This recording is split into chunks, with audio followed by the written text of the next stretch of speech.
আরে বেটা, তোর যদি সাহস থাকে তো বাংলাদেশে ফিরায়, আমরা একটু দেখি। তাহলে কি ইসরায়েলের জারজ সন্তান কিনা সেটাই আমার জিজ্ঞাসা।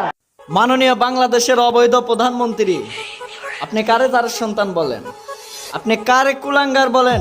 হেই অবৈধ প্রধানমন্ত্রী, নিজে অবৈধ, সবাই অবৈধ ভাবেন। তারেক জিয়ার বাবাকে বাংলাদেশের প্রতিটা মানুষ জানে, শহীদ প্রেসিডেন্ট জিয়াউর রহমান। জয়ের বাবাকে, এই প্রধানমন্ত্রী, জয়ের বাবাকে বলেন। আপনার কোনো নেতা কর্মীও জানে না জয়ের বাবাকে। নিজের পরিচয় ঠিক করেন, নিজের ছেলেটা বিয়ে দিছেন তো ছেলেকে ইহুদি খ্রিস্টানের সাথে, নাস্তিকের সাথে। তাই আপনার ব্যবহার তো নাস্তিকের মতোই। আর এক মুখে কয় কথা বলেন। তারেক জিয়ারে আপনি টেনে হিসড়ে ছিঁচড়ে নিয়ে আসবেন দেশে, কয়দিন আগে বলছেন না? আবার কালকে বলতেছেন আপনি সাহস থাকলে বাংলাদেশে এই মাননীয় প্রধানমন্ত্রী তারেক জিয়া একদিন বাংলাদেশে আসবে।